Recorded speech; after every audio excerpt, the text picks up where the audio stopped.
You wonderful people, how are you all doing? This is another edition of Geektastic Sci-Fi.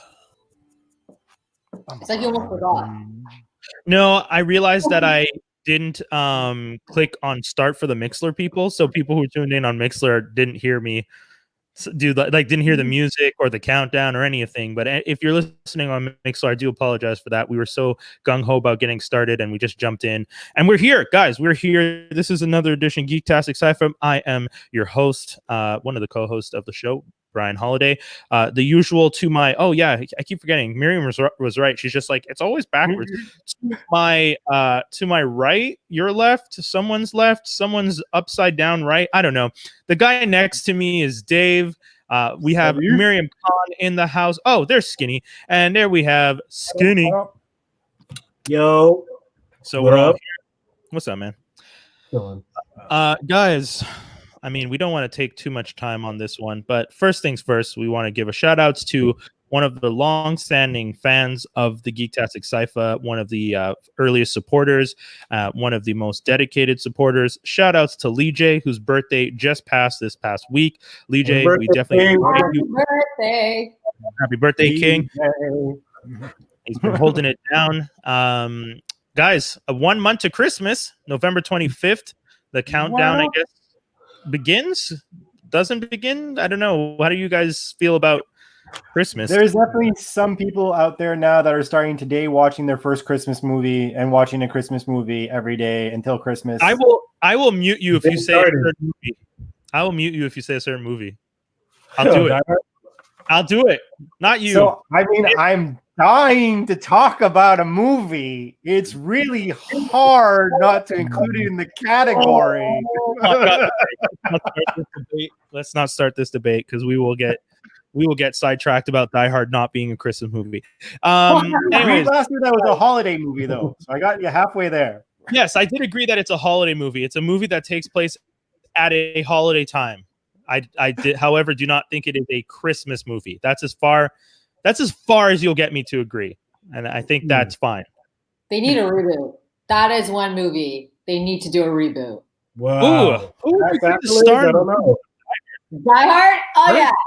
Hurts. No. John McClane. John McClane is perfectly fine. We're old. The next generation, they need to know like these stories. Yes. Right. They need a shirtless guy running around an airport with glass in his feet. And what did he have strapped to his back at one point?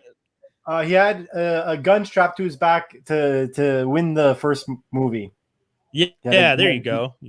Yeah, and he needs to go through from New York to Montreal in 3 hours, and we can all dream again. All these stupidities that these movies had back in the day, making absolutely no goddamn sense. But yeah, I mean, yeah, you're right. That's true though. Shout outs to you, Dave, for pointing out that people are probably doing their countdown to Christmas, watching one movie a day. There aren't that many real Christmas movies out there, if you ask me, but that's okay. I mean, Skinny makes that face, but at the end of the day, aren't these movies all just the same damn story over and over? I'm going to be talking about FatMan at one point. Now, that's a Christmas movie that needs some weird attention, but until I get to that. Shouts to the kid who played the evil kid in that movie. I know him. Well, I know his dad, so shouts to you, child. But yeah, what up? Oh, yo, that's wild. Yo, he did a good job because he was hella annoying, and I definitely was hoping. Anyways, I'll save it. Shout outs to Devin. Devin just hit us up here in the chat. Devin says December 1st is when we jump into the holiday spirit. Shout outs to Devin. I know for a fact that there are a few clients that play their music that have their music set up to only start on December 1st. They don't play holiday music earlier than that because they're just like, it's going to bombard people any earlier than that. And I agree with that sentiment. If you're in the car has been set to Christmas channel 92.9. Yeah. Since October 31st, baby. Oh my God. What? Bout it, baby. October 31st? Yeah, man. Before Remembrance Day? Don't do that to me. I will really get in on that. Like, don't do that to me. Because play. I'm ready. What do you mean? All due respect, I am remembering and like, Yeah, but Yeah. November 11th. me singing a Christmas carol and rocking some Christmas lights isn't taken away from your remembrance. Poppies are all over the place. Relax.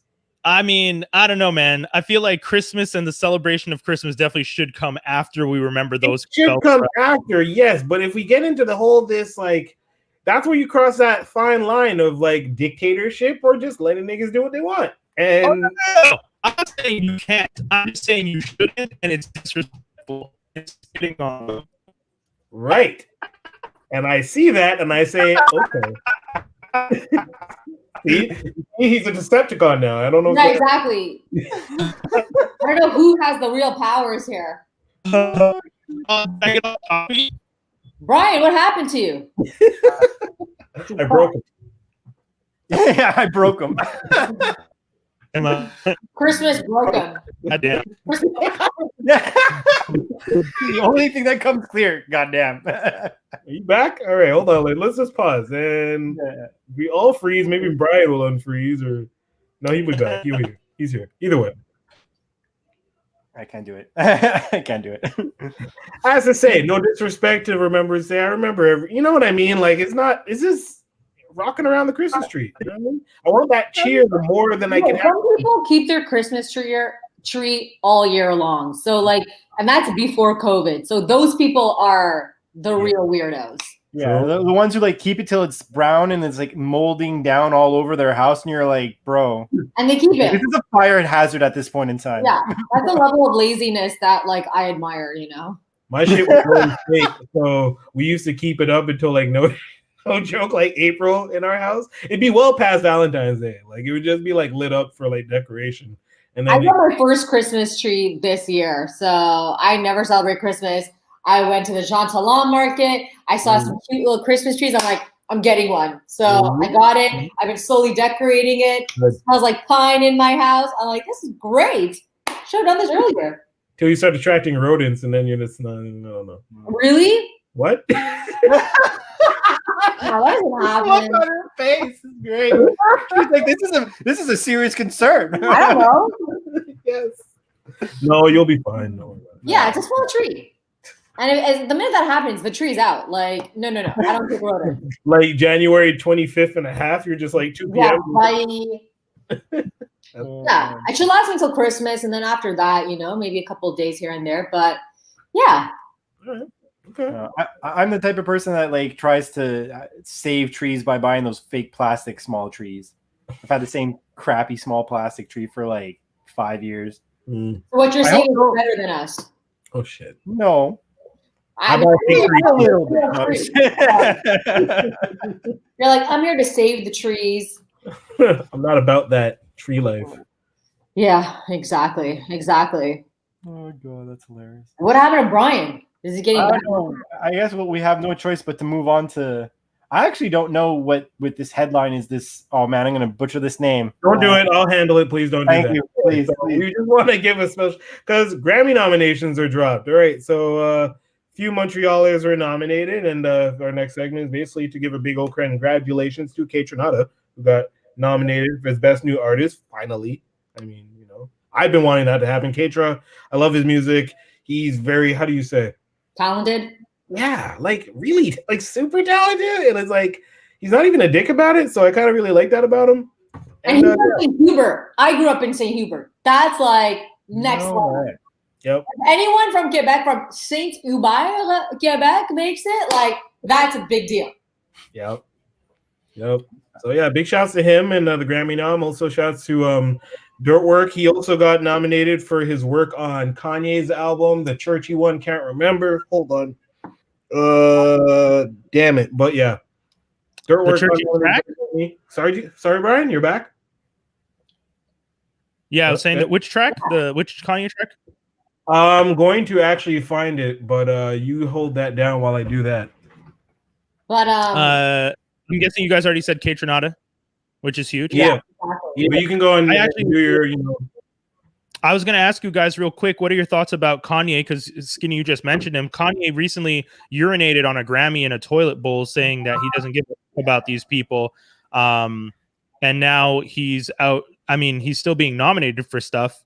what does that mean in the grand scheme of, like, if you were somebody who was at the Grammy, the Academy, and you see this guy urinating on the symbol for what you recognize as the utmost award for music, how would you feel if you had to turn around and nominate him for something? I think shamelessness wins. Like, it's all marketing. Like, I think that's what Kanye is exposed throughout this whole thing. Like, he's legit insane, but like he's exposed it. Like, you can't deny it. You can't, like, at this point, there's been so much evidence. It's like, yeah, and even another fellow Canadian, The Weeknd, didn't get nominated at all. Even Kaytranada, this is his first nomination, and he's been on the scene for so long. Like, it's become a whole marketing tool. It's like, at the end of the day, they want to get CBS wants eyeballs, recognizing these artists. The artists want to go and play their musics, and it's exposure to people. Like, I don't know. My one thing against his opinion about things on this specific topic is that for me, Kanye is the thing that upsets me about it. Like, he probably has like rights to be upset, but the thing that always threw me off is like a few years ago, like this is what, at least over 5-7 years ago. Oh, here we go. When he made his whole statement against Beck, like, oh, you guys are trashing us because, you know, fuck Beck. And I'm like, you sing. Beck knows, like, he sings and plays like 10 instruments. That doesn't mean shit, though. But he's been in the game for a long time, and Beck is like a well-known artist as well. For you to just hate on the fact that someone may have done better than you just because you didn't win because you were expecting it, and then just say, "Oh, now I'm blacklisting them." I'm like, he's always been a sore loser, Kanye. I'm sorry, that's true. I'll put that. I'll argue that. But the thing is, are you arguing that he's not a sore loser? No, I'll say that he's always been a sore loser, but so is Axl Rose, so is many other people. People get on Kanye more than they get on anybody else. Yeah, but fuck Axl Rose. That's not a good example. It's not a good example, but look at my example, though. How many people are actually out here shitting on Axl Rose and Tommy Lee and all the other sore losers out there versus how much they shit on Kanye? Yeah, but Tommy Lee and Axl Rose are not relevant anymore. Yeah, they're trash. No one cares about them anymore. Like, Kanye there you go. Now. I was going to say, at the end of the day, it really comes down to, would you ever put Kanye and Axl Rose in the same category ever? Never. Maybe. Really? No. Skinny. All people, I would not have thought that, because I know you think highly of Kanye. So, I mean, Axl Rose is talented, but I would never think Axl Rose on the same level as Kanye. For what Axl did for his time and that type of music, yeah. But like, he's just as bad as a sore loser. Sorry, Mariam. No, Kanye is like beyond music. Like, he's not just like in the music category. Like, he's like, I would say just in the creative category. Anything creative, it's like that's Kanye. Shoe game. You know, now he's like doing his own church, but he's like reinventing the church. Like, you know, fashion, all that stuff. And yeah, like, we can't sit here and like pretend to understand him or be at his level, but like he's a very, very, he's someone that like brings out extreme emotions, whether they're extremely negative or extremely positive. Like, he's all that and combined. Like, that makes him. I was gonna say, Ye is like every other misunderstood Gemini, whereas we're basically just overly passionate, and that gets in the way of our enunciation. We can't enunciate our thoughts properly whatsoever. Okay, my mom's a Gemini. Let me tell you, she's crazy. But the thing is, I mean, yeah, you guys are nuts. But at the same time, I mean, you can't. So there is a spectrum. Let's put it that way. Yeah, I was gonna say, are we really gonna put a spectrum? Like, some are like tolerable, crazy. Like, I'm a Libra, yin and yang. Like, you know, we love hard, we hate hard. I have my insane moments too, but like, we're crazy as fuck. We are. But like, he is next level. Yeah. I mean, I feel like throwing in Gemini with bipolar disorder is a very like we got to address the elephant in the room, that there's also a mental issue. Yeah, exactly. As opposed to just being like, I mean, he's a Gemini. It's like, whoa. No, but that's legit the sign. What you said, bipolar. Yeah, what's his sun sign or moon sign? You know, it's like you're a certain astrology, and then you got a sun sign. So Yeah. what's that about? I got nothing for that. I was. What is he, Gemini? Then yeah, that's a deadly combination. Gemini, Taurus, Moon, Mercury, retrograde. Don't do that. I see you. Don't do that. Oh, dude. Hey, I have this conversation. I've been for a minute. I've been trying to find someone to have a serious conversation with. Actually, one of Kay's friends and I were supposed to link up to have this conversation. I got to hit her up. Because every time I see people talk about like Mercury in retrograde, I always ask the question, when you say Mercury in retrograde, are you talking about the physical planet Mercury behind the sun? And people are just like, yeah, it's in retrograde. I'm like, cool, got you. Now, NASA recently said, based on how the stars align in space and stuff like that, we have shifted, and there are actually 13 signs instead of 12. And people who study astrology will be like, no, fuck NASA, they don't know shit. Wait, let me get this straight. Mercury in retrograde is a scientific fact about the planet behind the sun. But NASA, who is using science to tell you there are 13 signs, is crazy and they need to shut up. What are you talking about? Can we have a conversation? Then we follow it up with the earth is flat. Like, these people... Oh my god. We're going down a wrong rabbit hole, guys. Oh my god. Wrong rabbit hole. Yo, do you think there are flat earthers out there who believe in astrology? Oh god, please no. That's as good as that Mandalorian conversation. Oh, we gotta post that question. I would love to talk to a flat earther. Well, you know, Mariam, you and I might be able to do that because you and I are going to jump on some pods together, and we're probably going to try. That is a conversation we need to have with someone, a flat earther who believes in astrology. I know. I need to dive in deep. If you do that, I'm there with popcorn. I'm not even being part of it. I just want to eat. Okay, well, there. At least we got one in the bank. You'll be our new Leejay. Wait, what did Leejay write to us now?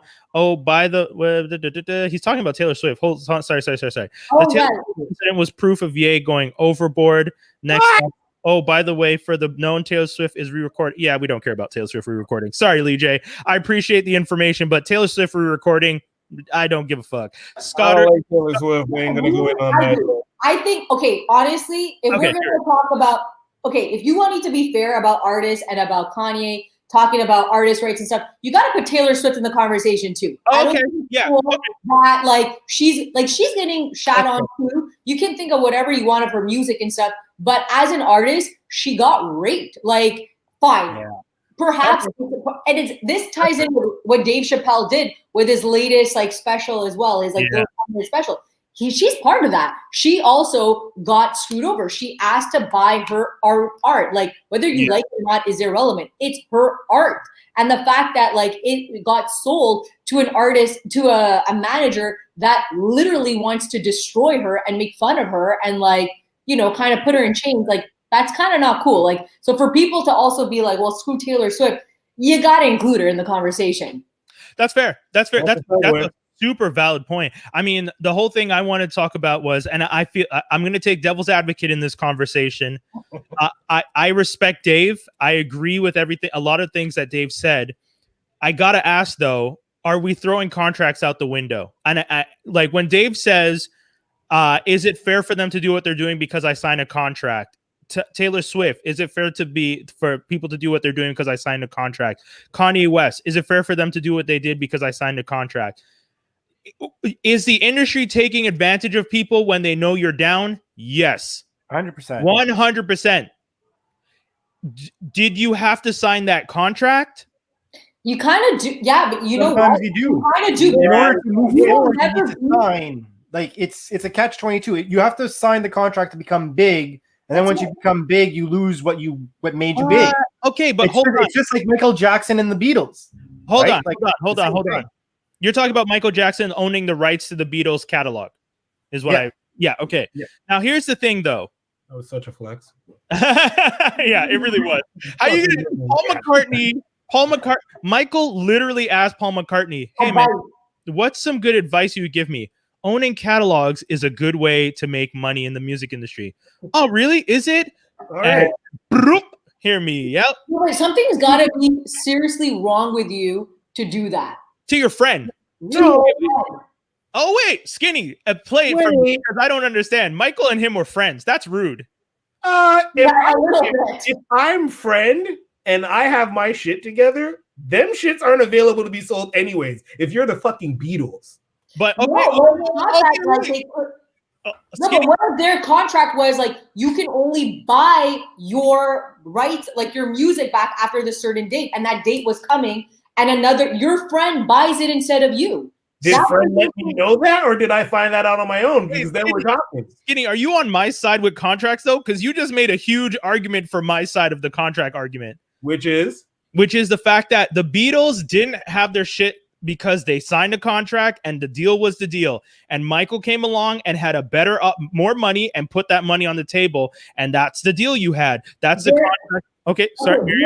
Really simple. You and I, let's take it in a level that's understandable to us peasants, because we're not in that world. We're really not. Fair.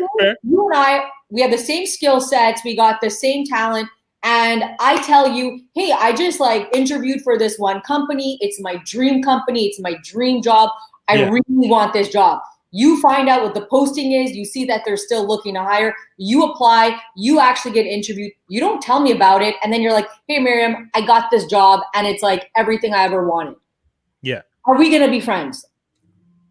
I mean, did you do it out of spite? No, I wanted this job. This is like my dream job. But did you go out of your way not to tell Brian? Yeah.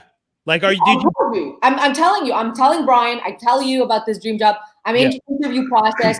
You look at it and you're like, fuck, that's like an awesome job. I want that job. And then you don't tell me and you just go and apply. You happen to interview. You happen to be a better candidate. They hire you. Yeah. We're all legal. Yeah. But ethically as friends, we're not friends anymore. So you're saying you wouldn't be my friend anymore? Yeah, that would be true. Okay, so I have factually been in this exact situation you're talking about. Funny enough, I interviewed for a job. When I was working at the radio station years ago. I was a program director. One of the people that was under me, that was a DJ at the station that I trained, applied for the same job. She got the job. On her paperwork, for her reference, she put me down, not knowing that I had applied for the job. Even though she didn't know you applied for it. I told her about the job. I told her I'm interested in the job. I didn't tell her I had applied yet. But if I'm she a friend or is she a coworker? I mean, at the time when I worked at the radio station, I would consider those people my friends. Right. Maybe she didn't consider me her friend. So yeah, you're not her friend anymore, right? Well, I still consider her a friend after, because I didn't think it was malicious. I didn't think she went out of her way. Also, at the end of the day, I'm not blaming her for getting the job. I'm blaming the company for not recognizing that I was a better option. Because I'm sorry, if I'm a boss and you walk in and I have between these two candidates and one of the candidates is putting the other person I'm interviewing as their reference, obviously I'm going to so this guy trained you and is the one that taught you everything you know? Yeah, that's rough. Maybe they hired her for half the price. That's it. I don't know. I don't know what the salary is. It's true. I don't know. I've never asked what the salary was. That's very possible. It still sucks though. At the end of the day, I still consider her a friend though, because again, I didn't think she did. That hurt. But nonetheless, it did sting. Imagine you made your own music. Your stories, your passion, and this girl you trained. You know, finally, I'm getting out of this contract. They told me that they would give me everything, but I'm only able to buy it this date. I can't wait. And she swoops in and buys it, and that company knows you're interested. Yeah, and we're like, nah, we're gonna give it to your intern. I'm trying to think of a rebuttal to that, and I can't think of it. The only benefit is honestly that they can mold you more. They can mold, hypothetically speaking, they can mold the intern more in that scenario. Yeah, that's one thing. I mean, we're having this discussion. You didn't answer the question. Would you be her friend? would I still be her friend if she? If you were transparent, yes. If you were not transparent, probably not. I feel like at the end of the day, a lot of this has to do with intent. So, like, did Michael go out of his way to really disrespect Paul McCartney and the Beatles? I feel like he did a little because so do I. I was about to say. I feel he's like, yeah. It's like as if you're on a phone conversation, and on the other phone, he's like calling the people. Yeah. You know, and signing with Dave Chappelle, with Taylor Swift also, and with Paul McCartney. They were all blindsided. Yeah. That's what it comes down to. There was no ethics. Fine, it was legal. But the real, like, if you want to maintain a good relationship in business also, you want to make sure, like, now you just screw the person over. Like, you pissed off the person. For silly people, what exactly happened to Taylor? Okay. You want to take it? I'll go for it. Okay. Taylor Swift had her catalog at Big Machine, I think it was. Then her catalog was owned and sold to Scooter Braun. Scooter Braun, yeah. Scooter Braun, yeah. Scooter Braun is someone that she doesn't get along with. It's somebody that doesn't get along with him. On top of that, from what I understand, her father was actually involved with the deal at Big Machine. And I think she feels like no one protected her in the sale. She didn't get the options to try and buy her content back. Yeah. Side note. So when the negotiations were happening, Taylor Swift went to the owner of Big Machine, because it's not just her catalog, it's other big country artists that are in this catalog. And she said, look, I just want to buy my music out. Like, please do me the respect to do that. And she kept mentioning, whatever you do, don't sell it to this guy, to Scooter Braun. I hate this guy. She really made it clear that I don't like this person. I don't want to work. Get me. Yeah, like she laid it out. Yeah. And this guy, instead of going to her and telling her, Scooter Braun offered to pay $330 million, which I get is a crazy amount of money. He sold it to Scooter Braun. Yeah. So, which to her was like, you didn't even come to me to sell me at least my catalog and didn't see what I would have offered. And he's the one guy I didn't want you to sell it to. Yeah, because he bought the whole company's catalog, right? The whole company's catalog. Yeah, okay. And now she said, I'm re-recording, which is only the contract said she could start re-recording November, which is what she did. So what he did was he just sold Taylor Swift's portion, not the whole company, but Taylor Swift for $300 million. Wait, he bought the whole catalog for $300 and whatever, then sold only hers? Guys. Hold on. We bought the whole company, Big Machine, for $330 million. He still owns all the other music except for the Taylor Swift portion. He just sold that for $300. So the other, he's going to make money off of that because she said explicitly, I'm going to re-record. And she said if he was to repurchase it, he was to resell it, she wanted to buy it. The thing is, he said he would sell, before even getting on the negotiation table with her, giving her a price of how much he'd sell it to her. He's like, you have to first sign this contract, obliging you for the rest of your life never to say anything negative about me. Yes. So he's not even giving a price. So he could be like, give me $1 billion, but you already just signed a deal saying you'll never talk badly. So she's like, before I sit down with you, you have to promise to never speak ill of me.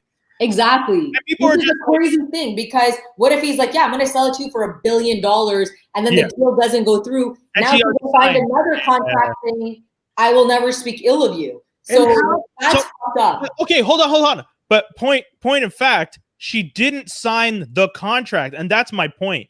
You do have a choice not to sign these deals when you know the deal doesn't benefit you. And I get it. Dave was hungry, when you watch. But they're also super young. That's another thing. It's these are 17. Okay, maybe Dave was older, but Taylor is 17 years old. If you're not signing these contracts, then you're never exactly what he was saying earlier. It's a catch-22. Then you're not gonna make it. For Paul McCartney wasn't too young. So Paul McCartney and Michael, let's move them out of the conversation. That was very much Paul McCartney knew what he was doing. Michael needed advice. Michael got the advice and took the Beatles catalog. We understand that. I get what you're saying about it not being ethically the nicest thing morally the nicest thing to do. Because ethically, legally, all that stuff, he was allowed to do it.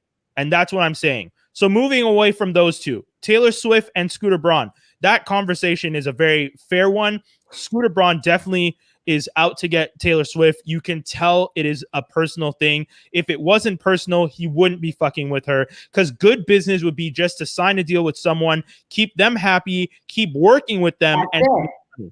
Did they date or something? No, I think it's just ever since the Kanye thing, because Scooter was Kanye's manager when Kanye jumped on stage. Oh, yeah, that's. I want to say one thing. It's very clear you never trust or like anyone named Scooter. Like first of all, that's just a stupid fucking seedy ass shit. Scooter from Muppet Babies was. Okay, any actual non-fictional person is called Scooter or decides to obtain the name Scooter is clearly a sleazy piece of shit. Okay. I agree. So Taylor Swift and Scooter, that situation, obviously not the best situation. Not that one comes down to, if you're doing business, there should never be any kind of personal.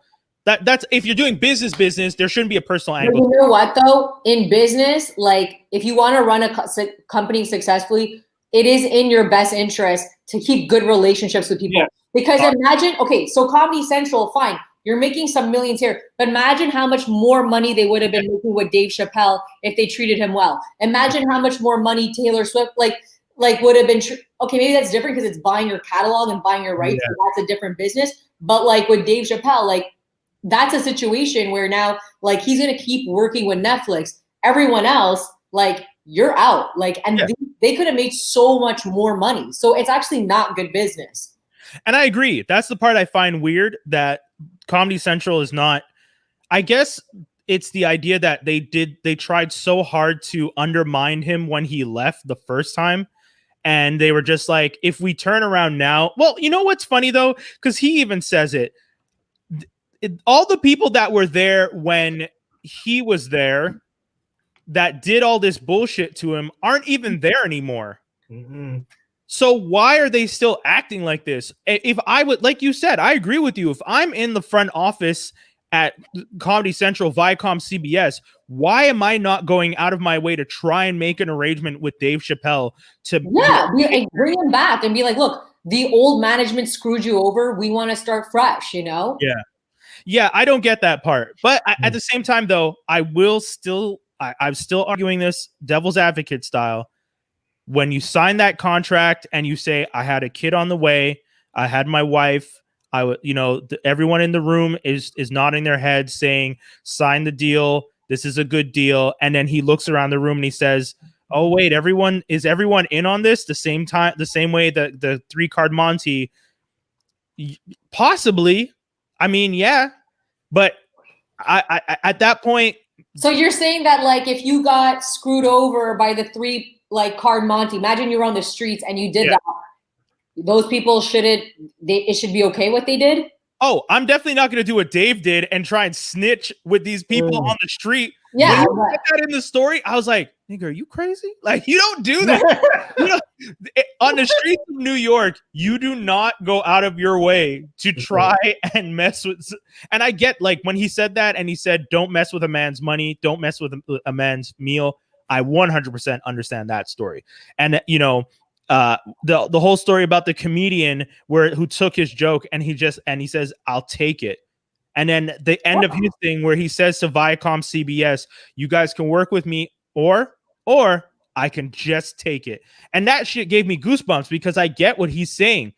But what he's saying is, I'm going to resort to, and it's the same thing Taylor Swift is doing, I'm going to play the media and use the public's reaction to the situation. I'm not fighting it in the courts because I know I don't have a leg to stand on legally. And these contracts that last for hundreds of years, I think, first of all, these laws are man-made. These laws are created because lawyers get together and they see someone screwed over and it changes and it evolves. And I think these types of contracts also need to have an expiration date. And they honestly, people mess with your contracts all the time. For me, when COVID happened, my hours were cut, by 20%. I never signed a contract to do that, but I'm doing it. You know what I mean? It's things change. It's a whole other beast. I'll say one thing. I'll end my statement with this. saying that cancel culture and the court of public appeal is dangerous, but then trying to use the court of public appeal to argue your case seems unfair to me. That's one of the things that I don't necessarily understand, because you can't argue with people publicly about using this culture of how we treat people and then turn around and try and use the court of public appeal to attack a company and to tell them, like, if you're going to go public and tell everyone, hey, don't watch my show on HBO Max, don't watch it on... It's not his show, then you're saying. Don't watch Comedy Central show.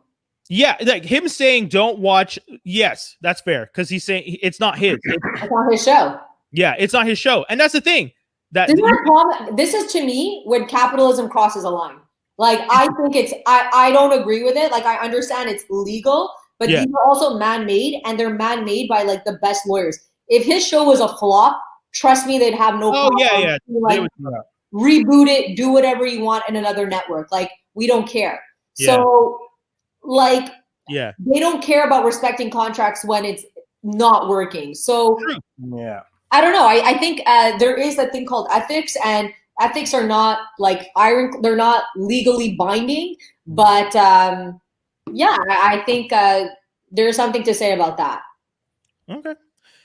But yeah, he's screwed. Like, yeah, I'm just happy because playing devil's advocate sucks, because I 100% agree with you. Fuck Viacom. I mean, that really sucks. I don't agree with what they're doing. I don't think it's fair. I don't think contracts should have anything that says in perpetuity forever in every universe. Like, I read a contract that said that recently, and I was just like, the contract essentially stipulates that they can use the likeness in every platform that exists and every future platform that will exist in this world and any future. And other than that, like, to what extent? What does that even mean? But it's crazy. Like, in what world are you making deals to say you own the likeness of what I've done for you once in forever? And I'm sure, like, when you're a young artist and you're not aware of these legal terms, and I would do the same thing, is like, you'd be like, is this industry standard? Like, I don't get this. And they're like, yeah. They probably brush it off the, like, oh yeah, it's totally normal. Just do it. It's no problem. And you realize you're actually stuck. But in my opinion, it just, at the end of the day, royalties or whatever you want to call it, at the end of the day, if someone created something and you're making millions of dollars off of it so that you could live a life, that person should not then have to potentially be poor because they can't think of a new idea. You know what I mean? And that's what the problem is. It's like, let's say hypothetically tomorrow, this would not happen because most of the people we've talked about are very talented people. But let's say tomorrow, I don't know, there's an accident, God forbid, with Taylor Swift or Kanye West or whoever, a singer, that they get hit in the throat and they can never sing again. All they've known their entire life is singing. And now they can't do what they're good at. They don't adapt well to going to like regular life. Yeah. And then that person is pouring in the gutter for the rest of their life. That doesn't make sense. For sure, there needs to be, like, it makes, and I get it too. Like, also, if that network says, like, even if you're out of your contract, you still need to pay us something for perpetuity as well. I would agree to that, because that network is the reason why you were able to have the platform to do what you did. So sure, everyone should get paid. I agree with that, but it's a dirty move, but it is legal because he did quit the show. Yeah. And they were going to pay him $50 million. So there is that. It wasn't like they weren't going to pay him. Guys, always fun. Always a great conversation when it comes to debates like this. We got to get to a quick ad break, but we'll be right back. So don't go anywhere. And when I say quick, it's pretty short. But then when we come back, Miriam's going to talk to us about potentially something she's watched or a movie. I don't know. We'll figure it out. But don't go anywhere. Once again, this is Geektastic Cypher here on Free Agents Media. What's up, everybody? Welcome. No, I wasn't ready. No, I'm not ready. What's up, everybody? Welcome to Agree to Disagree. I'm Kay, and I'm here with Nikki. What's good? Oh, okay, you the cool. You're the cool one. Cool. So see the cool one, guys. I'm sexy and cool. She crazy. Do you see, guys? This is what happens. Sexy, cool. This is what happens when you do things with friends.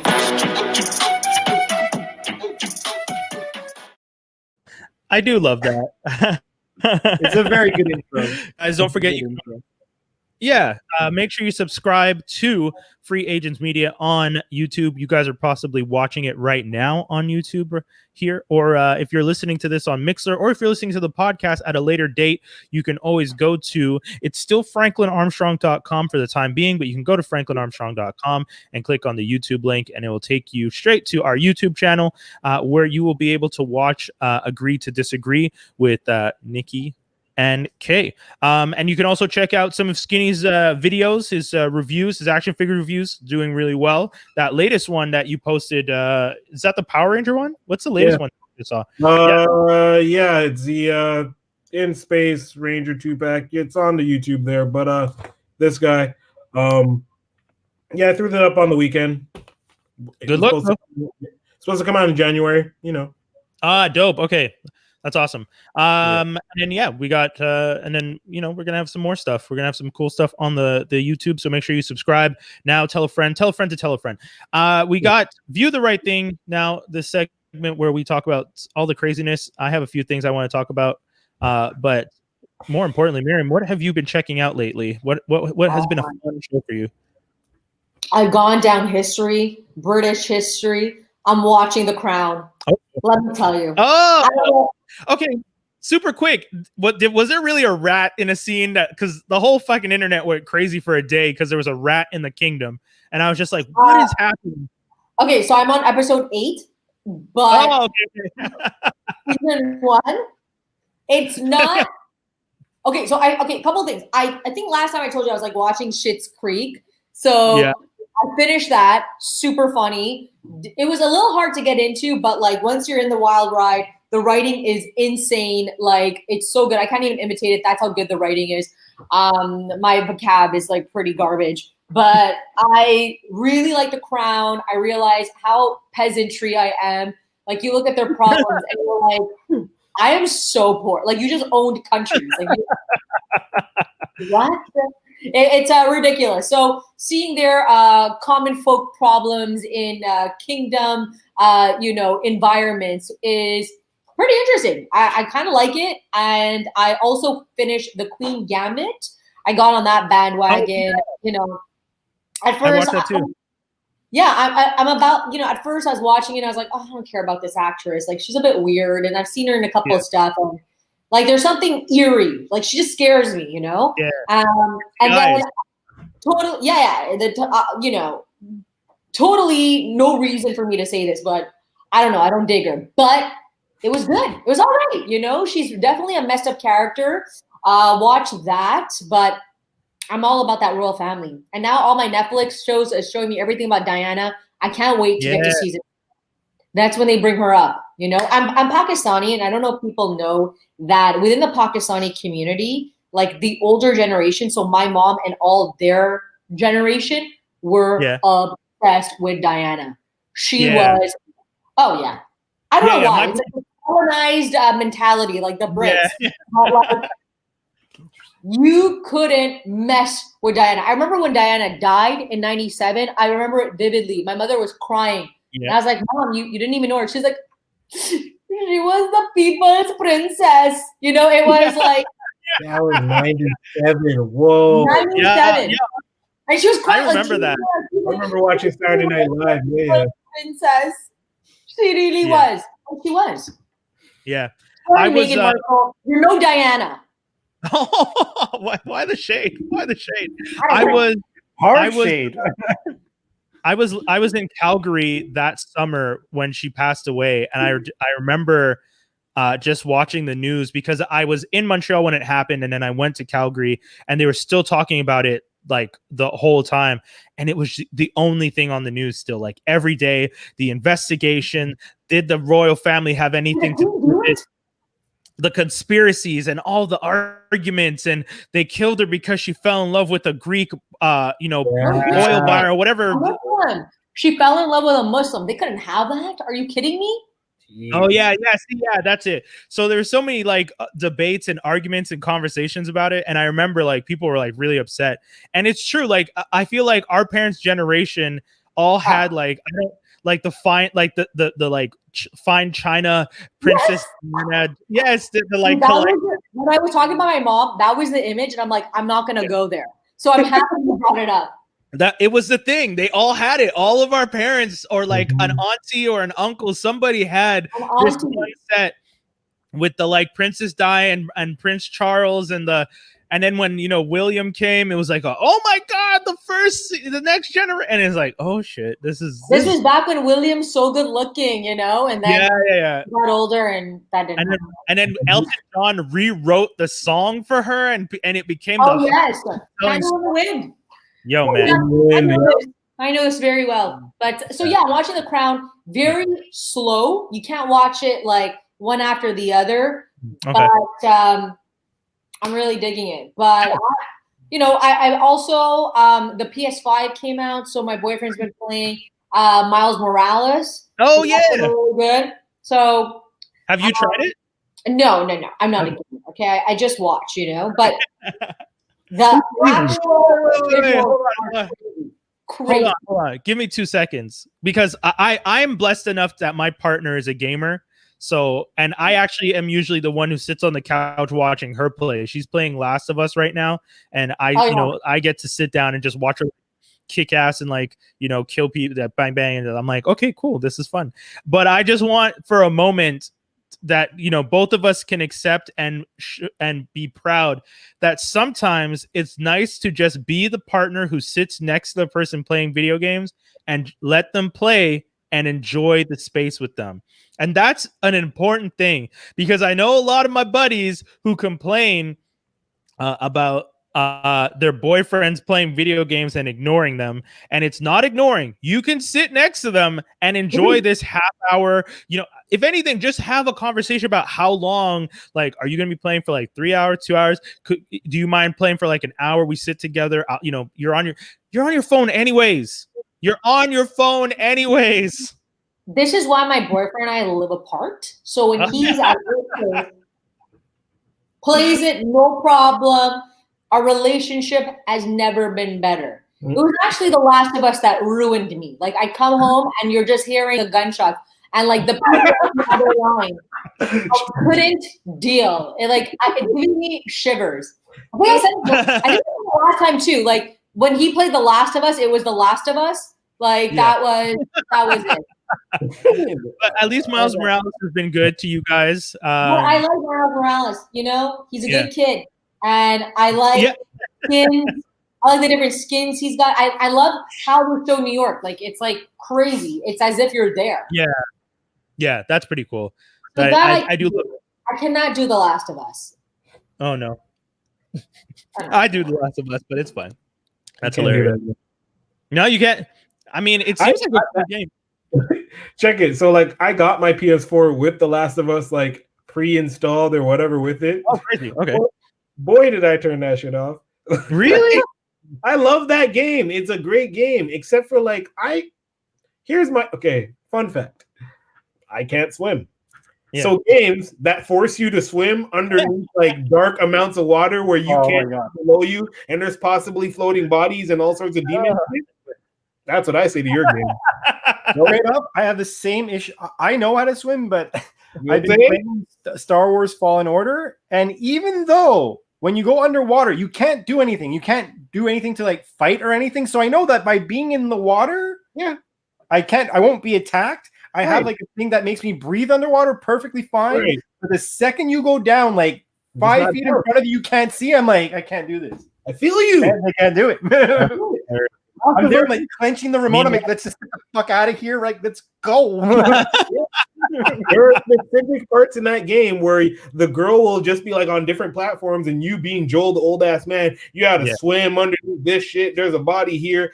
Go through this crack. Man, fuck that. I don't need to go through that kind of stress to play a video game. Nah. I'll watch a movie. I don't need to. Well, funny enough, it got tapped at HBO for a series, so you will. I'm surprised. Yeah, you'll get to watch it soon. That's dope, Mariam. Thank you very much. Those are all amazing recommendations. People should definitely check it out. Don't forget. So once again, people, Pops Schitt's Creek, which is also available on Netflix. Netflix is The Crown, and also just watch some Princess Di videos so that you can cry a little and listen to Candle in the Wind. And play some Miles Morales on a PS5 while you're crying after. Or PS4, Dave, Oh yeah, PS4, true, because you can get the free upgrade when you get your PS5. Dave, you've been watching. Let's start with Survivor Series. Oh yeah, Let's I can start feel with what you on that. Can you two talk about Survivor Series? Pay-per-view Oh shit! Okay. I have ever seen. Oh, I was very disappointed. Like it was. Let debates begin. I fast forward through a lot of that thing. Like I played it essentially at 1.5. Actually, technically, I played it at times 2 because it was so bad. The men's Survivor Series match, which is like a classic match of elimination. The second the first elimination happened, I knew exactly what was going to happen every step of the way. And the most disappointing thing about this, mind you, the last match of the night, Drew McIntyre versus Roman Reigns was okay. But the thing is this. It's supposed to have a fair... So for anyone who's ever heard of wrestling ever, they probably know who The Undertaker is on an average. He's basically like the dark version of Hulk Hogan, right? He's the dead man walking or whatever. Mm-hmm. He was celebrating 30 years in the business and he was officially retiring, right? So they decided to give him a farewell thing. That lasts about 45 minutes. Jesus Christ. He speaks for essentially 2 minutes. It didn't last. The first half of it is 20 men of his close friends are being introduced and walking down to the ring where you're like, okay, cool. These guys are probably going to talk some nice stories or something. They cut to a screening of like his best moments or whatever. You come back and the ring is empty and it's just Vince McMahon, who does say something nice for longer than how long The Undertaker is on. Then he leaves. Undertaker does his long ass entrance. Fair. He's allowed to do it. That's always how it's been. Cool. Yeah. So I just want to say one thing. If this was Undertaker's idea, I completely respect it. However, based on the fact that I know this guy's creativity, this clearly wasn't his idea. And like it was just beyond disappointing. I agree with Leejay as well with what he just wrote. The Oscar versus Oscar versus Sasha Banks match was good, but like I'm there to watch The Undertaker say goodbye. And frankly, a few years ago, he had a WrestleMania match where he lost, right? And at the end of the match, you see the shuffled and everything, and he takes off like his gloves, he folds his jacket, he puts his hat down in the middle of the ring after he does like the traditional, like, you know, his pose and everything. He puts it down and it walks away, and it's very symbolic. It's beautiful. So I was expecting at least something along the lines of like, you know, maybe they're going to do a thing where they bury him alive for the last time or something, or do something like in character, and for him to just be like, it's my turn to rest in peace and walk off. And there I'm like, I wait 45 minutes for you to say you're going to let rest in peace? Can I interject now? Can I interject? You may. Okay. Nigga, it wasn't 45 minutes. Dude, I have it recorded. It was 10 minutes at most. That shit started at like 9:45 and it went to like 10:15. It wasn't 45 minutes. Stop, bro. Okay, fine. From when his friends were being introduced? His friends. You're talking about Ric Flair and Jeff Hardy. Yeah, that was the start of the farewell. That whole thing, bro. Okay. It took him 20 minutes just to get to the ring. This guy's getting easy to show, bro. Hold on. Oh my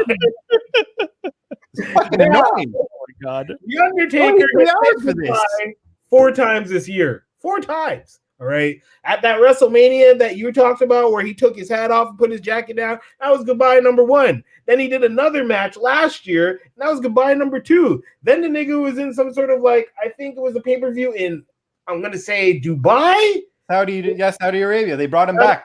And people were like, why is he back? He was supposed to be retired. Guess what?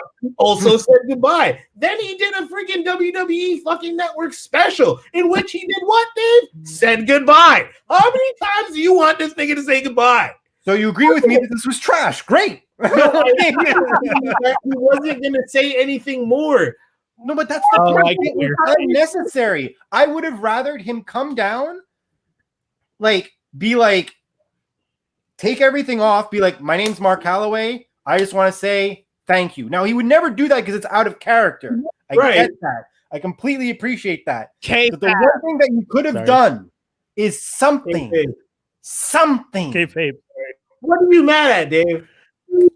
Wasting my time for 4 hours. Wasting your time I for thought 4 a hours? farewell would be something, memorable, not something that I was forcing myself not to fall asleep for 30 minutes to see him walk out for 10 minutes to say, I'm resting in peace. First of all, TiVo exists. You could have recorded that shit. Number one, the male Survivor Series match was ass backwards, and yes, that was shit. However,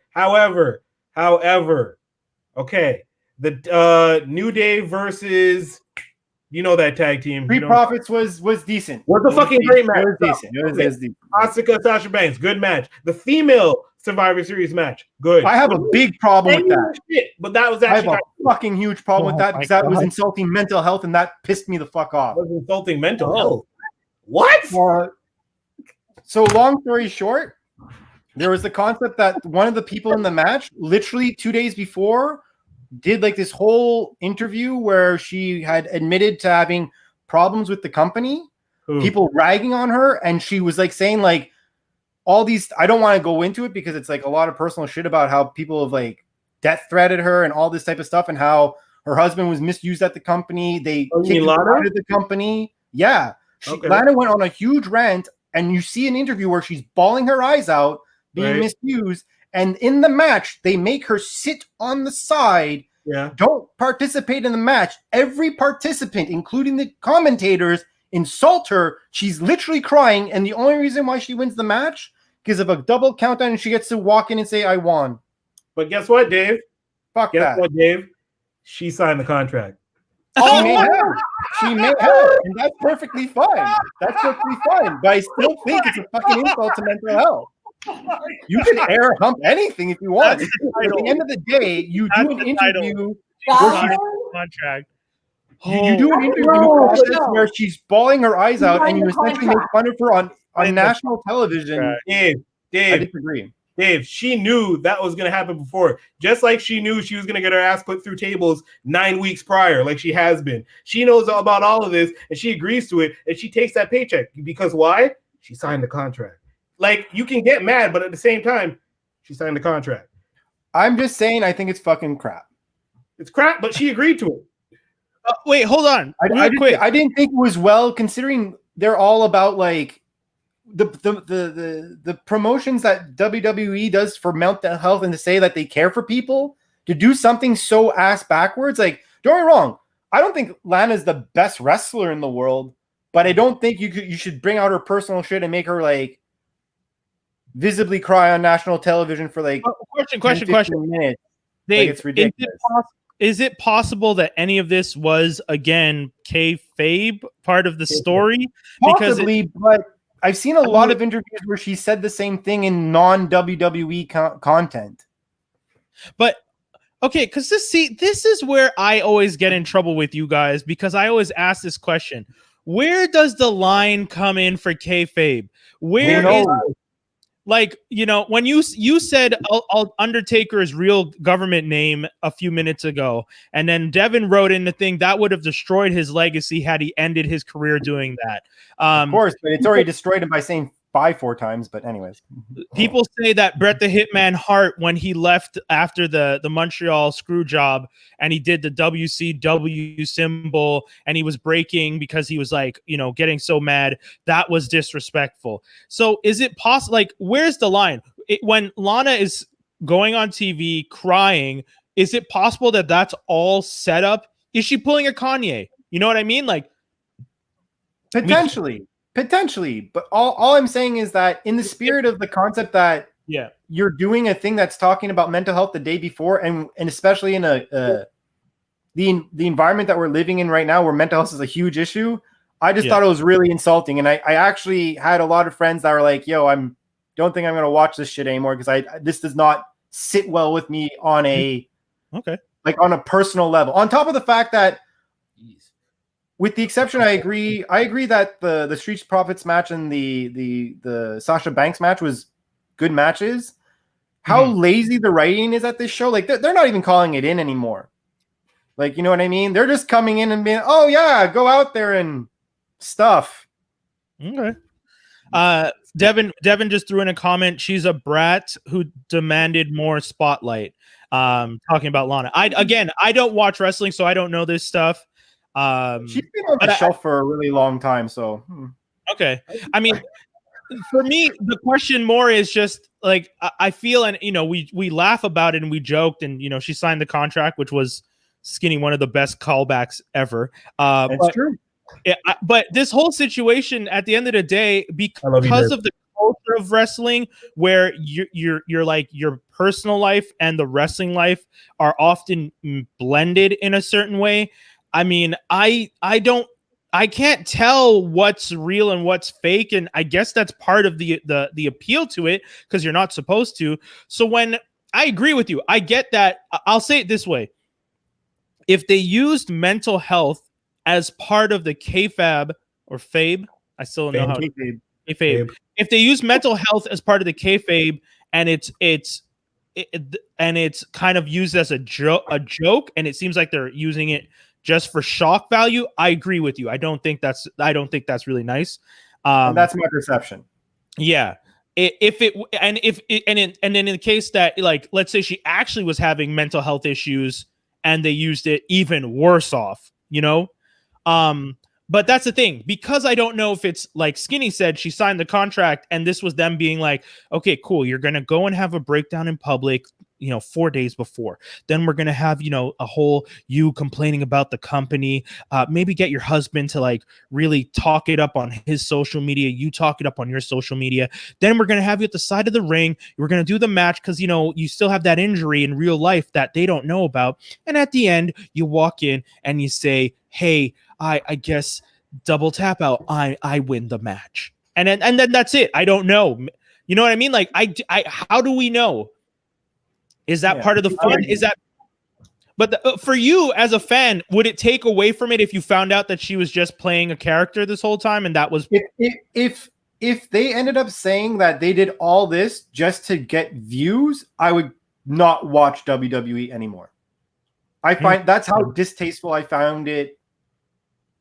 Maybe again, I have a lot of friends that have gone through stuff, and I have a friend who unfortunately passed away because of that type of stuff. So like, I'm obviously a bit more sensitive to it. If you want, that's fine. I have no problem admitting that. But for you to like bring it out in the way and how it went down, I'm like, there was no empowering here, and there was just shitting on. Okay. And the comments that the commentators were even making, I'm like, yo, like, you know what? Like, that's one thing I'll say actually about the pay-per-view itself. The commentators were really crap. Anyway, sorry, was that Mariam? No, I was gonna say, like, this makes me want to watch it now. Like, I know, right? I'm not gonna lie. What the hell happened? I want to watch the train wreck that is this, because whatever they did that got you this upset sounds like that is like the most passionate I've seen you. Like, what I love about this is that the spectrum, whereas I didn't even notice it like that, and Dave was like fully like, "Yo, this is terrible," and I was kind of like, "It's not a bad match." Yeah. I literally saw, like, I was between, like, I had paused it and I was looking up some stuff on the internet, and I so happened to legit like watch that video maybe 10 minutes before that match happened, and how it went down. Like, this is like it. Like, the video was released days before or a few days before, but like when I saw it, I was like, I tasted the vomit in my mouth. Oh, Jesus. Like, that's definitely not the title. Anything being tasted in your mouth, please. Yeah. But so fuck them. But what I won't say fuck is Mandalorian is the fucking shit. That's what I'll say. Cool. Weird. All right. But I just don't want to talk about it anymore. They can't all be threes. You know, I'm trying. I got maybe a layup. Yeah, man, Mandalorian's been good lately. I watched the last episode. I also watched the Sasha Banks episode. I'll be honest, that was a fun episode, but I was more interested in Katie Sackhoff jumped in to play Boca. Like that was pretty big for me. So I mean, for all you wrestling fans who are really excited. Sorry, say what? I was just going to say that who said that's where I know her from. She's in Battlestar, right? Yeah, exactly. Katie Sackhoff. Yeah. And the thing, though, that was kind of a bit of a too much of tease when they were like, oh, you got to go here to find Ahsoka. I'm like, oh, shit. So the next episode, his ship is completely broken. We're not going anywhere near that. I'm like, fuck Yeah, dude, like, come I on. knew it wasn't going to be the next episode, but you're not even close. No, man, we're not gonna see Ahsoka until like the last episode or something crazy. But I will say this. I will say this. So about that Geek News and Rumors special that we did. Oh yeah, just the news, yeah. To the wives that are or to the moms that are meat eaters. Oh, you're still vegetarians or egg eaters. Y'all are dumb. You're all so fucking dumb to complain, if anything, about that episode. After finally watching it, I'm like, the mom in that episode is such a horrible mother. She doesn't even notice anything that's happening with her. Hold on. Hold on. You dissing Frog Lady, nigga? Yeah, I am. Hold on. Like, wait. Okay. That's the last of her species, right? No. Why didn't you notice this debate again, please? Man, I wasn't even there for the first one. But why would you go against? Not only go against what the Mandalorian told you to do, but go somewhere that you don't know that ends up being a hive of spiders that are going to kill you. Mother's intuition, bro. Like, you're not gonna listen to some metalhead. Mother's intuition. If that was her intuition. You don't even speak my frog language, and I'm gonna listen to you. Oh my god. I'm not. Well, anyways, we'll cut it short. Mandalorian's fun. People should be watching it. Yeah. If you guys were one of the people who wanted to watch the show and you were planning to subscribe so you could watch the whole series at once, I think this week is the week you're supposed to subscribe so you could catch up on past episodes and not have to pay for 2 months to watch all of it. You can binge it week to week. Look at you. I had people messaging me being like, yo, I'm going to subscribe. I want to see this episode. And I was like, no, homie, if you want to pay for 1 month, wait for till this episode, and then you can watch them all with 1 month subscription and then cancel. Because if you don't, they get you for 2 months. And it's just like, if you actually just want to watch this one show, don't let them take your money for 2 months. Why? Be smart. So, I'm helping people out. I like that. Yeah, man. For The Simpsons. Like, I love Disney Plus. I'm a sucker. I'm sorry. Oh, no. It's not a sucker. You like it for other things. I know some people who literally just want to watch Mandalorian, at which point I'm saying let the first 4 run and then jump in on the 5th episode and watch the first 4 and then let the season end and you'll be caught up. Did torrents only 8 episodes? Oh, I'm talking about people who want to support the show and want to do it legally. If you love the show and you want to show your support, you got to show those. They got to get those streams up. You know what I'm saying? Yeah. You know what I'm saying? Yeah. Not like Yeah. Anyway, I've been watching. So I'll do this super quick. Wait, I have a question. Sure. So you would never watch the show illegally because you'd support like the artist, right? Of course not. No. Mariam, what kind of monsters do you think we are that we would just think to the level of using a torrent? Says the man who went in that he watches things in 1.5. I literally got mad shows on hard drive. I know. Are you? I found my hard drive the other day, and I have an entire series of stuff. I'm like, hot damn! I didn't know I had this. I'm at the point where I'm just like, should I keep this? Is it gonna stay on Netflix? What do I do? Dude, I found Third Rock from the Sun. I'm like, hey, I have the entire run of Third Rock on a hard drive. Sure, let's watch Third Rock today. I got How I Met Your Mother. Why the fuck do I have it? Fuck CBS. Anyways.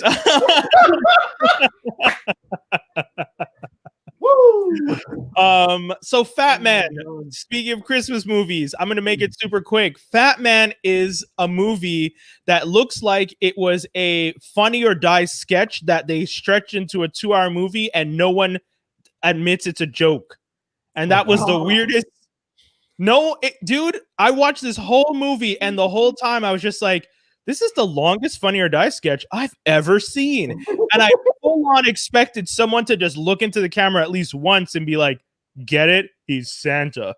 But never happened. And the weird part is I respect them for not breaking. I mean, I would have found it hard to do a serious movie about the American military working with Santa Claus, using his elves as not technically not slave labor, but like forced labor, because once again, we said it earlier, he signed the contract. So the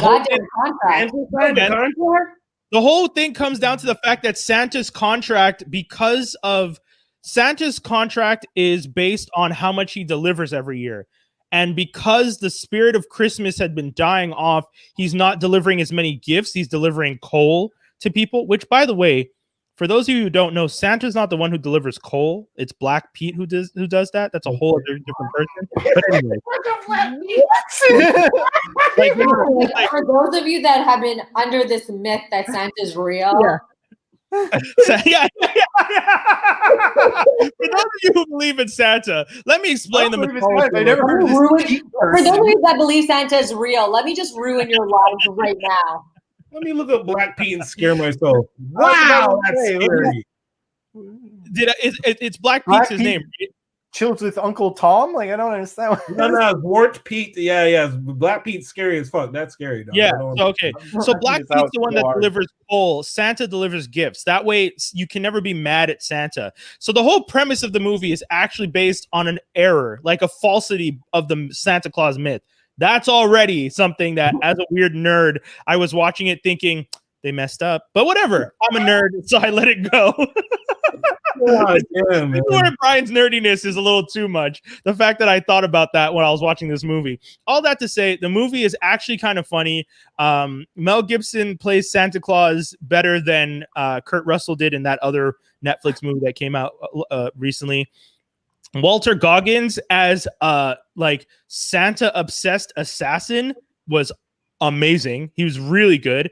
That guy can do no wrong. Ever since I saw him in The Shield, Justified, he does so many shows, so many movies. He's a great actor. His new CBS show Unicorn may get canceled so he can do better things. Yeah. It's not a maybe canceled so he can do better things. No, man, I like Walter Goggins, and seeing him be like a widowed father on a CBS sitcom is painful. Like, when an actor is so good that they could be doing such amazing movies, but they're stuck in a, once again, contract doing something shitty, you're like, come on. So, no offense to him. I mean, if he loves doing the show and it's a steady paycheck week to week, good for you. But man, at the end of the day, Walter, you should be getting an Oscar one day. Like, homie, you're an actor. You're solid. He's a great actor. I actually really like him in Sons of Anarchy. Yeah, like he does all those characters well, and he like you could almost say he's typecast, but he brings a different element to every version of that type of villainous character he plays. Yeah, that's good. If people want to typecast you can do a different version of this character, and every version is good. And you could also have the funny, like you can actually be funny, comedic, and that you do that well too. Then bong, man. And I say do it. Oh, yeah. Devin just wrote, in Vice Principals, he's super funny. Yeah, he is super funny in that. Yeah. Yeah, man. Like, that's the thing. Walter Goggins is a talented actor who has the range. And a CBS sitcom, that is just a kiss of death for most. So, I mean, oh, God. Anyways, the other movie that I watched this week. The Hateful Eight also? Yeah. I mean, I didn't watch that. Wait, Hateful Eight is the good one or the bad one? It's the Quentin Tarantino one. Sorry, I was thinking of the Sandler one. What's the Ridiculous Seven? I think it's called Magnificent Seven. No, this is the good one. Yeah, Magnificent is an old show, but yeah. No, Sandler did a movie where it's like something else. I don't know. He's fucked around and did some. Yeah, he's just like, I need to pick up a $30 million paycheck. All right. Yeah, exactly. Him and his friends were like, what's the worst movie you can think of? Write it down in this bucket and we're going to go shoot it for 30. Like, and he has the binder full of them. He doesn't have to find them. He just gets drunk or high and just takes a weekend, writes like 5 of them and puts them away. He's got to be the luckiest dude in Hollywood. You know what really bothers me super quick about that? Taylor Lautner would not sign up to do Shark Boy and Lava Girl, the sequel that they're doing for Netflix. Right. But he did that dumb Sandler movie. And that shit pisses me off. You're willing to do a bad Sandler movie, but you won't go back to the movie that started your career that everyone is so excited to see an updated version of. Which Sandler movie? The ridiculous 7. He did some Western. Okay, that one. Yeah. Okay, that one. Okay. No, because like when you say a bad Sandler movie, I mean there's a catalog, right? Like there's a good catalog. But listen, if you're watching your your holiday films one a day, it'll come up in your true. in your roster. Yeah. True. You know, like the thing where it's like every day you pick a candy to eat, like advent calendar. Every day it's like a bad holiday movie. Oh man. But yeah, okay, so super quick, I'll continue the movie. So the FatMan, you recommend it? Yes, FatMan. If you're looking for something stupid and you're looking like Mariam said, if you have like 30 movies you want to burn through, add this to the list because it is one of those ridiculous Christmas movies that, you know, makes no sense, but you'll still enjoy the silliness of it all. Alone is the American version of the Netflix Korean movie Alive, #Alive, that I think Toby and I reviewed a couple weeks ago. Don't watch it. The American version sucks. It's so bad. I'm telling you, do not watch this movie. They destroy the story. They change things. The ending doesn't even make sense. None of it. Don't do it. They don't even give the female character any reason to exist. She's there just to be the girl that he talks to, and it's super depressing. The Korean one actually made all the characters interesting. This one was shit. It was so bad. I was so annoyed at the end. I was like, why did you do the story this way? Anyways, I don't even want to say too much. Just don't watch it. Don't watch Alone if you can avoid it. And then the last thing I watched was Saved by the Bell, not the new class, sorry. Saved by the Bell 2020 just came out on Peacock. It's the reboot. You know, yeah, you didn't hear about it? It's on Peacock. I don't have what? Go on. No, I mean, they've been talking. This is like the time when we talked about Quibi. Like, what are these networks? Yeah, that's fair. That is fair. Peacock is NBC Universal's streaming site, and it's not available in Canada. I saw it through my friend's window with a binocular. I don't know. The whole talk about integrity out the window.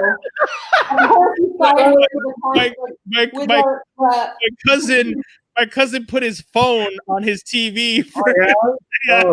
Okay. Did you then ask him to put it at 1.5 for you? Hey, can you just move that speed up a bit?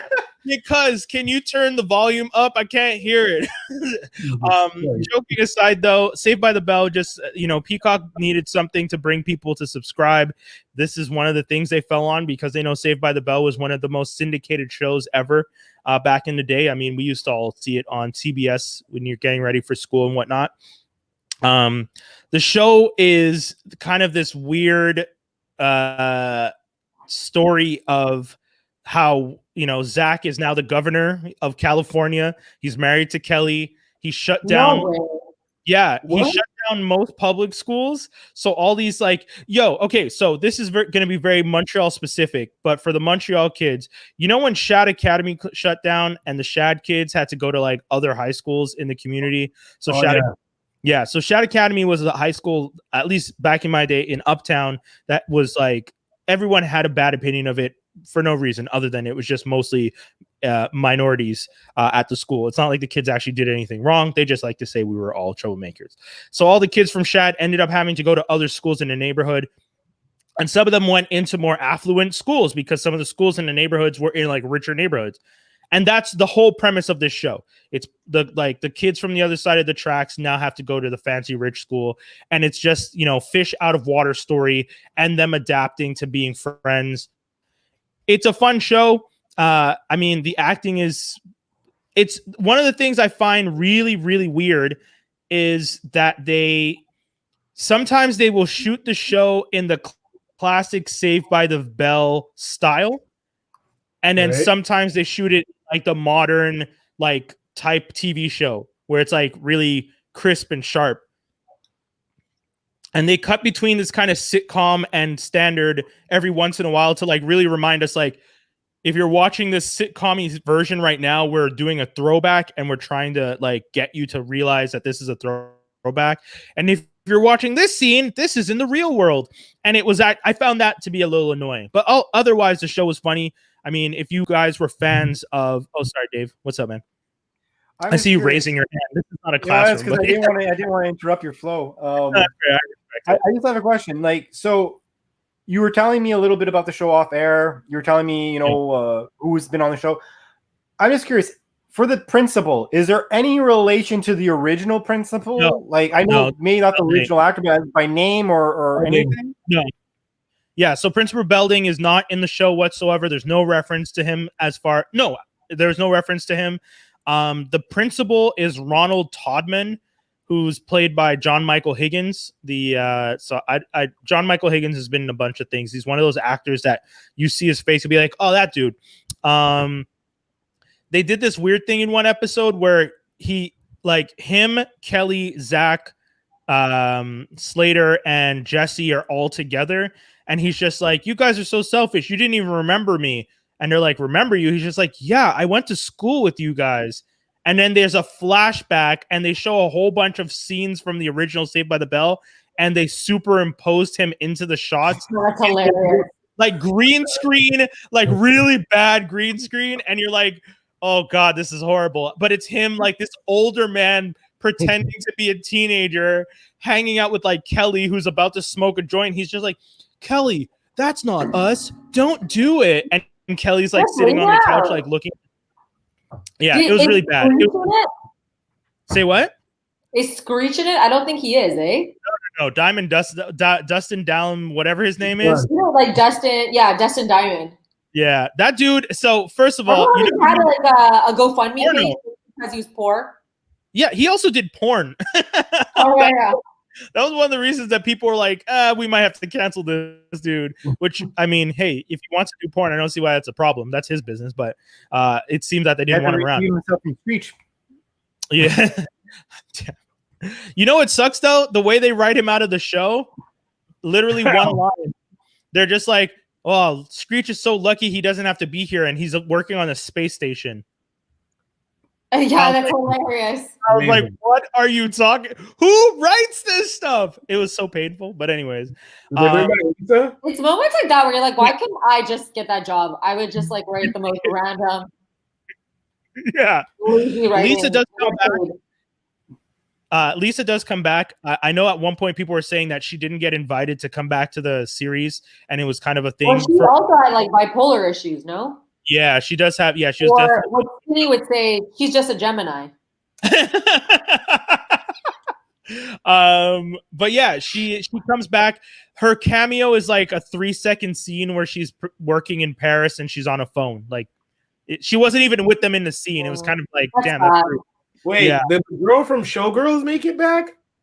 Yeah, she's in the show. She worked at school. Of course, she has a PhD. She has a PhD. They should have made her character from Showgirls her character. Fuck that. Yeah. Hey, what have you been up to, Jesse? You know. But yeah, you know, it was good. I gotta say, the best characters. Actually, you know what? They're all good. All the kids were good. They did a good job with the show. I thought it was well done. It was well acted. Dexter Darden, who plays Devontae, was probably one of the best in the show because he plays this kind of aloof black kid who's just like, I really don't care about much, but because I'm here, I guess I just have to deal with everything. And then they evolve his character over the season to be like this much better, like much more open, like talkative person. Like there's literally one scene where he talks to the girls on the school bus and the girls look at him like, shit, you've never spoken to us in public or the school bus, let alone taking your headphones off. What's going on? And he like smiles. He's just like, I don't know. I'm just becoming a different person. And you're like, oh God, they're doing that Saved by the Bell thing where like people turn into better people in a cheesy way. And I was just like, okay, but they did it in a good way. That was cheesy. Sorry? Well, Saved by the Bell was cheesy. It was. Yes. Yeah. Yeah, the whole show is a cheese factory. So, whatever. That's about it. It was fun. I enjoyed it. You know, people can watch if they want. That's it. Skinny. Speaking of throwbacks, Designated Survivor throwing it back a couple seasons. It ended recently though. The series. I just discovered it, and I hate when I discover shows and I find out they ended because I'm like, all right, so you obviously weren't good enough. Funny enough, it got canceled and moved over to Netflix. It got really? Yeah, that's what happened. Yeah. Well, I mean, it's a good show. It's about it's about basically the last somebody blows up Congress. All right, and here comes Kiefer Sutherland being like the designated survivor, so naturally he gets inducted to be president, and the entire first season is about essentially trying to find out who blew up Congress while also dealing with all the backstabby, crazy politician shit that goes on, I guess, in, like Washington. I don't care about politics particularly, so this show is my escape from all the Trump Biden stuff. I give it a thumbs up. Season 1's all right. Acting's not terrible. Yeah, good. And Kiefer's good, no? Sorry, Brian? Kiefer Sutherland? Yeah, I usually don't like him. Like in 24, I hated his ass. Like I just didn't. I haven't liked Kiefer Sutherland since that damn movie where he played a vampire. Like I just don't like Lost Boys. Lost Boys, right? Lost Boys. And now in this show, he's not trying to play like he's not trying to play a tough guy. He's leaning into his frail, like I'm 50 plus, I should chill out roles, and I like it. He looks good. It's a pretty good cast too because it's Maggie Q, Kiefer Sutherland, Cal Penn, and then homeboy from Days of Future Past who played Sunspot, right? Oh shit, that's who that guy is. Yeah. See, I don't know his name, but I can tell you a movie he's been in and who he played. Yeah, no, he starts off as like not the Secretary of Defense, but the head of his council, and then he kind of gets investigated on, and then he turns on him and like goes and works for the Republicans, and it's like a lot of crazy backstabby stupid shit, but it's so good. It's like I imagine Washington would actually be like this on the day-to-day. Like, everybody questioning your judgment, and you're just like, Mr. President, you have to do this, and we should do this. And here, like, okay, you have to feel for this man because he was just thrown into this job, and then here you are, 97 other people who think that they can do your job that you were appointed to better than you. And like, you could just gradually see Kiefer Sutherland going from like, oh man, well maybe I'll take everyone's advice to like, no, I'm the president. Y'all gonna fucking listen to me. And it's at that point, you're like, yeah, that's my man. That's my man. I respect it. That actor that Adon Canto is his name. Homeboy who played Sunspot in Days of Future Past. Cool. That's awesome. Those are all the shows that we have been watching lately, all the things that we are recommending people check out. If you guys haven't checked out any of those shows, feel free to do so. You'll find them very entertaining. We're going to be going into geek news and rumors because we got to end this crazy adventure off real soon, but we've been having fun, so don't go anywhere. Because we're going into geek news and rumors right now. Yeah. What do we got? Black Lightning canceled. Yo, you know what feels so rude?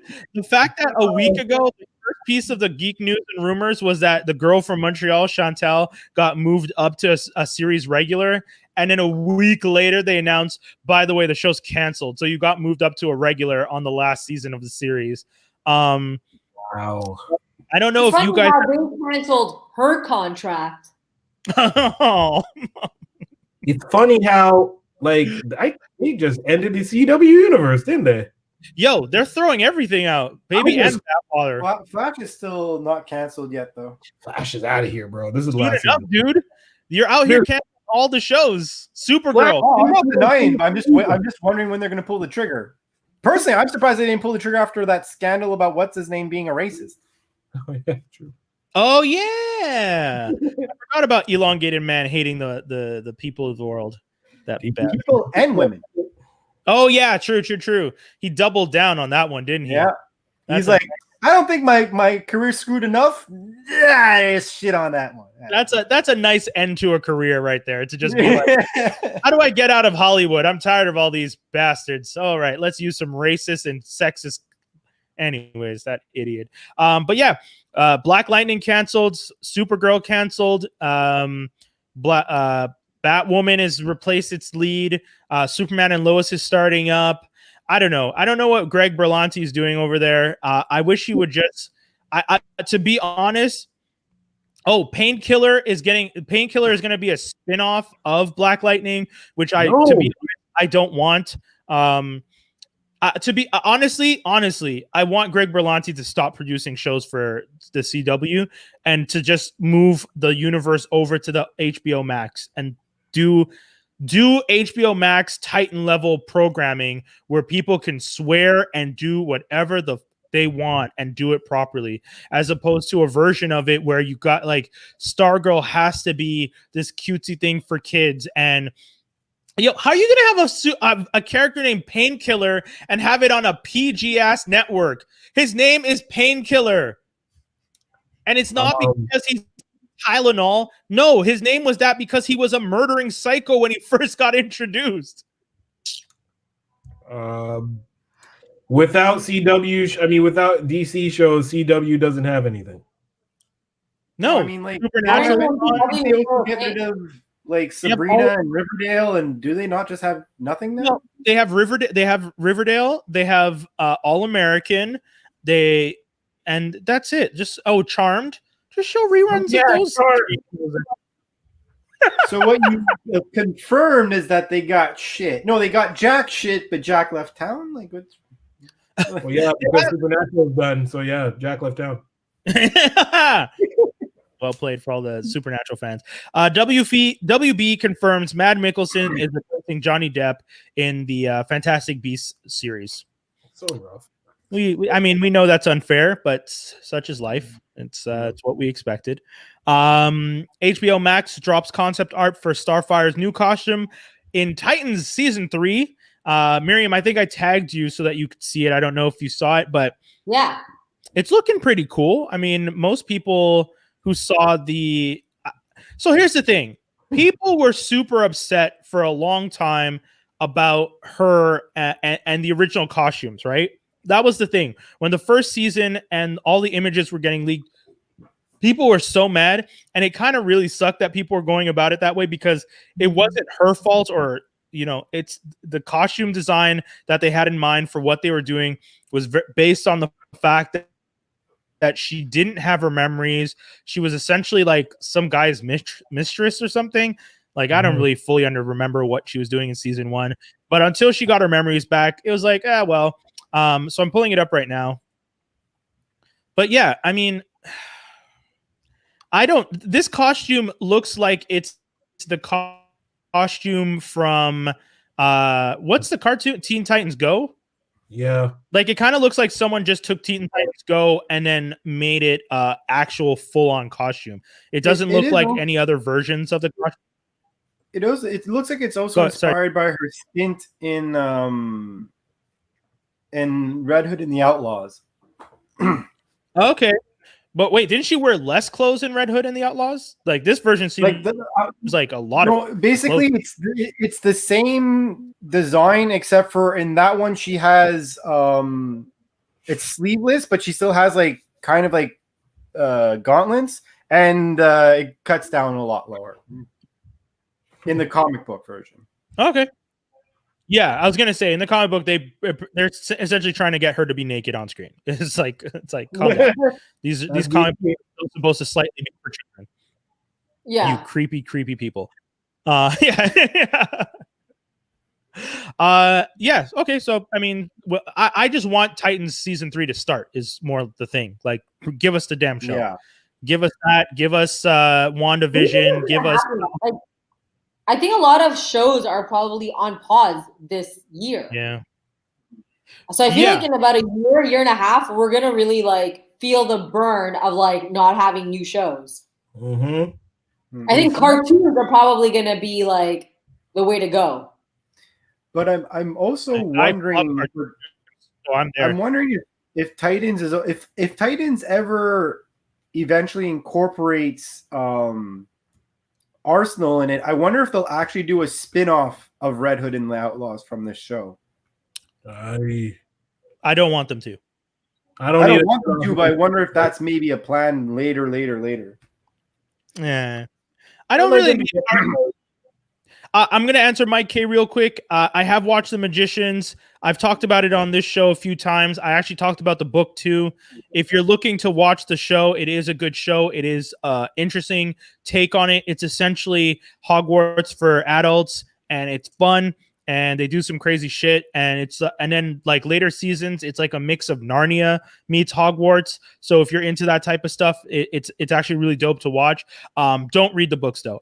As someone who read the beginning of the book, the author writes like a teenage boy who's trying to write porn for his friends. It was uninteresting, and he talked about a girl's chest for like half a page, and I was just like, homie, move the fuck on. Why are we still talking about her bosom and her cleavage? I was wondering what the show was, and then this rant is reminding me of a very long rant that I don't want to hear again. That's what I'm telling. Like, I didn't like the book, and it was annoying because I bought the damn book series because I saw the show and was so excited, and then started reading the book being like, all right, I'm going to get some more details. And then as soon as I got to that page, it's like 30 pages in, and you're talking about Alice, and I'm just like, homie, calm down. Yes, she has big boobs. Do we need to have this kind of discussion? Can you please stop jerking off while writing? You creep. Can I ask the question though? Yeah. Did the Alice character in the show have big boobs? Yes. I knew he was talking about Alice. Yeah, but did you need to write half a page to describe? She had a large you don't even need to talk that she had a large chest. No, man, Dan Harmon. He just had nothing better to write. But that's when you know, like, the author of the book is really hands-on with the show and type shit. When you like when them little stupid type of things get through. You know what I mean? Yes. They did that in Lock and Key, where like one girl that was supposed to be like the it character in the show is like, you're kind of like, that's supposed to be that, and you're kind of like, I guess the author didn't really have much to play because, you know. But, yeah, definitely. It's one of those things where I feel like this weirdo was just like in his contract. He's just like, I get to pick Alice. It's like, oh god, man. And that's how I picture it. But he knows his audience because like girls don't want, like I don't know this guy or probably wouldn't watch it based on that. That's you the know, thing. That's the thing that sucks. But the show's good. That's the part that sucks. Like Lev Grossman, the author, by the way, with a name like that, you wonder. But like Grossman, yeah. Like he wrote, maybe the rest of the book series is great, but once I got to that part, it's the same with Naruto. When people ask me like, did you ever watch it? And I'm like, no, once I got to that instructor who was like watching teenage girls, I stopped because I was like, I don't want to watch this stuff anymore. Like I'm old enough that when I see stuff like that, it bothers me. Like I'm not interested in characters like that. So I just stop. I don't have to consume this content. So but it sucks because everyone's like, Naruto's so good. I'm just like, is it? So, No, Lev Grossman looks like a creeper. Yeah, I just Googled him right now. You needed to Google him to see that he was a creeper? Sometimes you just need to see. Yeah, you just see what it is, you know? Super quick. I've never looked up a picture of him. Does he have blonde hair, glasses, and a chubby face? Bald. Does he look like if he were to smile, he had like a big gaps between his teeth and like kind of like, perv style? No, it looks like he doesn't have eyebrows and he's bald. Like the only reason why he does have eyebrows is because they're covered by his thick frame glasses, which makes him look extra creepy. He looks like if he smiles, he has like a too much gum over teeth ratio. Hot damn. Yeah. He looks like a Jet Clock character. Never good. And he drives a white van. He drives a white van with no windows. Allegedly. Marvel Studios. Life with COVID and no COVID is the same life. Just stuck in a basement, like fantasizing about girls that he never have. Oh my god. Why are we so brutal? Marvel Studios. He's never gonna listen to this. True. Marvel Studios hires the writers for Deadpool 3 with Ryan Reynolds. Some people are a little concerned because the original writer is not involved. It's now the writers from what show is it? I forgot. Bob's Burgers. That's it. I'm gonna be writing. Yeah, he's back. Yeah, and it's being produced by Disney, so that's pretty good. But you know what? I have to say the last version of this movie was kind of annoying. Like the first time, it's unreal. It's so funny. It's amazing. But then it's like the second time, like the allure, the magic of it is lost. You're like, yeah, I expect this. It's much. And I feel like everyone's gonna be worse. I agree. Yeah, it didn't have as much rewatchability as I find as the first one.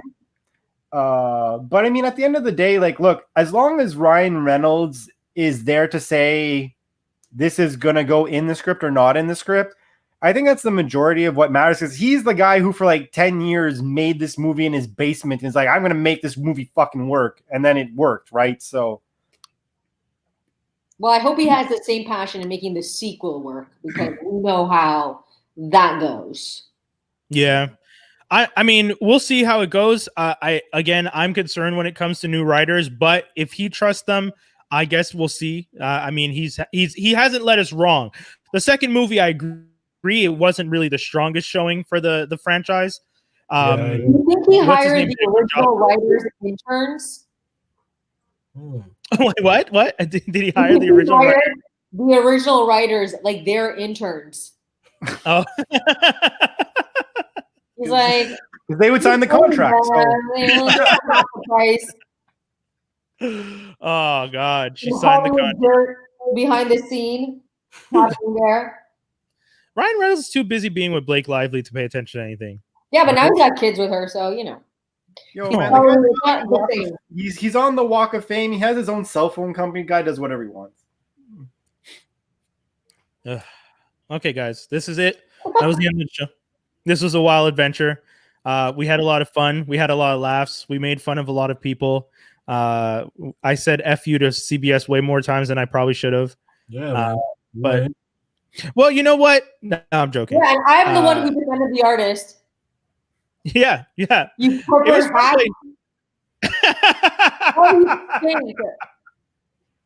It was fun playing devil's advocate. That was fun. I mean, you know, we're playing devil's advocate. It looked like you were on their side. America. You know what? In McCartney versus Michael Jackson, damn right I'm on Michael's side. Okay, I'm sorry, Paul. You fucked up. True. Taylor Lautner and Taylor Swift, versus Scooter Braun. I mean, that one's a little more delicate. I trust someone named Scooter. Unless they're a fictional character. You know what? I became a Swift fan. I'm into the Swift. She's not bad. No, I'm not. Hey, she gets nominated. Good for her. I'm not mad. No, but you know what? Yeah. Sorry. No, but she's. I like that she spoke up. Like she actually. You know, I like that she defends herself, even though maybe she's Machiavellian in her own ways. But like, the thing is, within the industry, I feel like they're all evil towards each other. But at least she really vocalizes and speaks up for herself, and I respect that. That's fair. That's fair. Yep, that's fair. And then finally, Dave Chappelle, I hope that you do work out an agreement. And I think that last line you said to them of work with me or I'll take it gave me goosebumps when I watched it, because the way you weave that story and, you know, brought it full circle in the end was amazing. When he said what he said, he's like, so HBO, I ask of you, what do you need from me? I was like, oh! Yeah. It was good, man. It was good. So, you know, to Dave Chappelle and to people like Viacom and to the people who sign contracts, I mean, people are smarter these days. So, you know, if you get a contract and it sounds too good to be true, or if they're trying to take advantage of you and they know you need to get to your next meal, think twice, but also, you know, do what you got to do. I'm not going to tell you not to sign, but just know the situation. Yeah, but now, the thing is, all these artists that were complaining and are getting screwed over are artists that signed them like 10 years ago plus, when you didn't have all these platforms. Yeah. And you're seeing a surge of like independent artists making more money, and you're going to see these contractors like Viacom and all them trying to be snaky and sneaky to try to get you to lock in with them again. But it's becoming less and less relevant, which is good. Yeah, exactly. That's the thing. At the end of the day, they walked so that we could run, and that's what we can take away from it. But that's the whole show, guys. Anything you guys want to say? Anybody? Miriam, what do you want to tell the people before we sign off? I hope everyone stays safe during COVID, and we can go back to normal soon. And I want to be back on stage and like perform and have you guys all come and check me out and all the other comics on the scene. Check us all out. Yes, facts. So make sure also to subscribe to Free Agents Media on YouTube and check out all our stuff. Dave got a new mic, so tell him he sounded good if you guys thought he sounded good. Shout out to Dave. And yeah, guys, that's the whole show. We're out. That's it. We'll be back next week. Crazy bastards. Peace.